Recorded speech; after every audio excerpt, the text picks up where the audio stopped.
सफल वही है जो अपनी जिम्मेदारियों को निभाता है। सफल वही है जो अपने परिवार की परवरिश करते समय नैतिकता का साथ देता है। सफल वही है जो अपने बच्चों का चरित्र निर्माण करने के लिए उसे सही सीख और सबक देता है। सफल वही है जिसके माता पिता खुशहाल हैं। सफल वही है जिसके माता पिता आप उसके साथ हैं।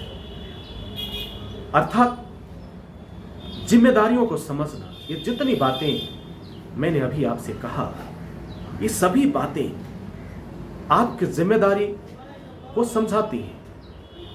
आप अपनी जिम्मेदारी को किस तरह से पूरा करते हैं, अपनी जिम्मेदारियों का आप किस तरह से निर्वहन करते हैं, दैट इज इंपॉर्टेंट। यह महत्वपूर्ण है।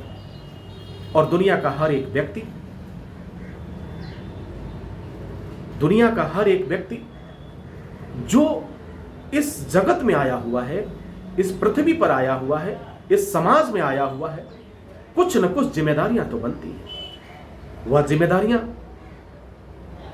किस तरह से वह जिम्मेदारियां बनती हैं? अपने परिवार का भरण पोषण के लिए वह जिम्मेदारी बनती है। अगर परिवार में गरीबी है तो उसे समाप्त करने के लिए वह जिम्मेदारी बनती है। माता पिता हैं तो उन्हें खुशहाल रखने की, उनकी देखभाल करने की यह जिम्मेदारियां बनती हैं। जिस दिन तुम इस जिम्मेदारियों से मुंह मोड़ लेते हो, जिस दिन तुम इस जिम्मेदारियों से मुंह मोड़ लेते हो सकता है कुछ देर के लिए आप काफी खुश हो जाएं। हो सकता है कुछ क्षण के लिए आपको ऐसा लगे कि दुनिया का सबसे दौलतमंद इंसान हूं। और वास्तव में आपने पैसा कमाया भी, काफी दौलत कमाई आपने, ईंट पत्थर के मकान भी बना लिया। लेकिन अगर इस जिम्मेदारी को समझने में आपसे चूक हो गई तो आप सर जीत कर भी हार जाएंगे।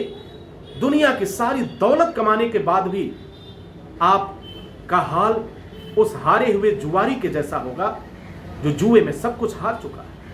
आपका हाल वही होगा जो कभी जुए में दुर्योधन के समक्ष हस्तिनापुर में हुआ था।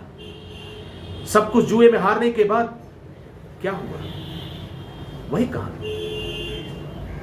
इतिहास से सबक लेने की जरूरत है। इतिहास को दोहराया नहीं जाता है, इतिहास से हमेशा सबक लिया जाता है। तो अपनी जिम्मेदारियों को समझो। और यह कौन समझ सकता है? सिर्फ आप समझ सकते हैं। मेरी जिम्मेदारी है, मैं भारत का एक जिम्मेदार नागरिक हूं। यह पूरा हिंदुस्तान मेरा परिवार है। मैंने अपनी जिम्मेदारी को समझा और एक अभियान चलाया कि हम अपने देश से, अपने परिवार से बेरोजगारी को खत्म करूंगा। मैं मानता हूं कि यह बहुत मुश्किल काम है, मैं जानता हूं कि बहुत कठिन रास्ता है, लेकिन मैंने शुरुआत किया और शुरुआत किया। आज मैं चल रहा हूं, एक कदम मैंने बढ़ाया। मैं हजारों को नहीं कर सकता, कुछ लोग तो होंगे, कुछ लोगों को के जीवन में खुशियां तो ला सकता हूं। एक सूअर जिसे आप कहते हैं ना, एक शब्द कहा जाता है, एक जानवर है, वह भी अपना पेट पाल लेती है। एक छोटा सा जीव भी अपना पेट पाल लेता है। हम तो इंसान हैं। क्या आप अपनी जिम्मेदारियों को पूरा नहीं कर सकते? क्या अपने माँ बाप की जिम्मेदारी को आप नहीं उठा सकते? क्या अपनी पत्नी, अपने बच्चों की जिम्मेदारियों और उनकी परवरिश का खर्चा नहीं उठा सकते? तो मेरे ख्याल से आपको अपने बारे में पुनः दोबारा सोचने की जरूरत है। फिर आपका यह जीवन बेकार है, आपकी एक लाइफ बेकार है। सफल वही है।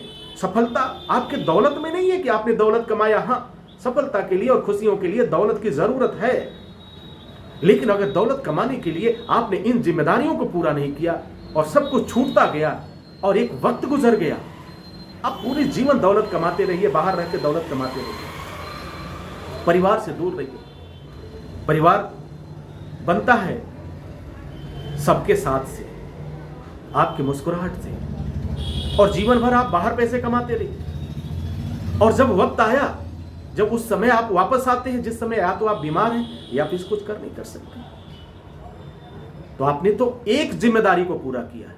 क्या? पैसे की जिम्मेदारी को। लेकिन जो स्नेह होता है, जो प्रेम होता है, जो पल होता है, जिसे आपको अपने माता पिता को देने की जरूरत है, अपनी पत्नी को देने की जरूरत है, अपने बच्चों को देने की जरूरत है, अगर वो आपने नहीं किया तो सर आप सफल होकर भी हार चुके हैं। आप जीत कर भी हार चुके हैं, आप सब कुछ पाकर भी सब कुछ खो चुके हैं। और वक्त का पहिया अगर एक बार घूम गया सर तो वापस नहीं आता। एक बार वक्त का पहिया अगर घूम गया तो वापस नहीं होता। आज अगर जो समय बीत रहा है सर, हम एक एक दिन मौत के करीब बढ़ रहे हैं, वो वापस नहीं जाएगा। तो मैं आपसे गुजारिश करता हूं, आपसे निवेदन करता हूं कि एक जिम्मेदारी को पूरा करने के लिए आप अन्य जिम्मेदारियों को ठुकराइए मत। इस जीवन में वो लोग काफी सौभाग्यशाली होते हैं जिनके साथ माँ बाप का साया होता है, माता पिता उनके साथ होते हैं। अगर आपके माता पिता आपके साथ हैं तो मैं दावे के साथ कह सकता हूं, भले जेब में फूटी कौड़ी ना हो, दुनिया के सबसे दौलतमंद इंसान आप हैं। और जिस दिन माँ बाप का साथ हट जाता है, उसी दिन वह बेटा अनाथ हो जाता है, उसी दिन वह परिवार अनाथ हो जाता है। इसीलिए तो क्या कहा गया, हमारे बुजुर्गों ने, हमारे पूर्वजों ने यह कहा कि माता पिता दरवाजे की शोभा और दरवाजे की हाथी होते हैं।